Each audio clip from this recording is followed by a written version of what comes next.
ہم بھی اگر چاہتے ہیں نا بے چین روحیں چین پائیں تو پھر نا کوئی ایک بات حضور کی لے لے زندگی میں. ایک بات, ایک شخص صدر ہوا بہت بڑے غیر مسلم ملک کا, اس سے لوگوں نے کہا کہ آپ منشور دیں, یہ جو پہلی تقریر کرتے ہیں نا وزیر اعظم یا صدر, وہ تقریر دستور ہوتی ہے, منشور ہوتی ہے, میں یہ کروں گا, میں یہ کروں گا. اور ہمارے ہاں تو بہت سارے دعوے بھی کر دیے جاتے ہیں اسی تقریر میں. اس سے کسی نے کہا کہ اتنے ملک کے آپ صدر بنے ہیں تو ملک کیسے چلائیں گے؟ تو اس نے کہا میرے پاس مسلمانوں کے نبی کی ایک حدیث ہے صلی اللہ تعالی علیہ وسلم, میرا وہی دستور ہے, وہی منشور ہے. کہا وہ کیا؟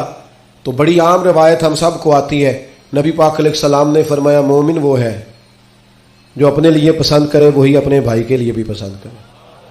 وہ کہنے لگا بس میں نے طے کر لیا ہے, جو میرے اور میرے بچوں کے لیے اچھا ہوگا سارے ملک کے لیے وہی کریں گے. اسی میں ہم اپنا سارا دستور اور منشور رکھتے ہیں.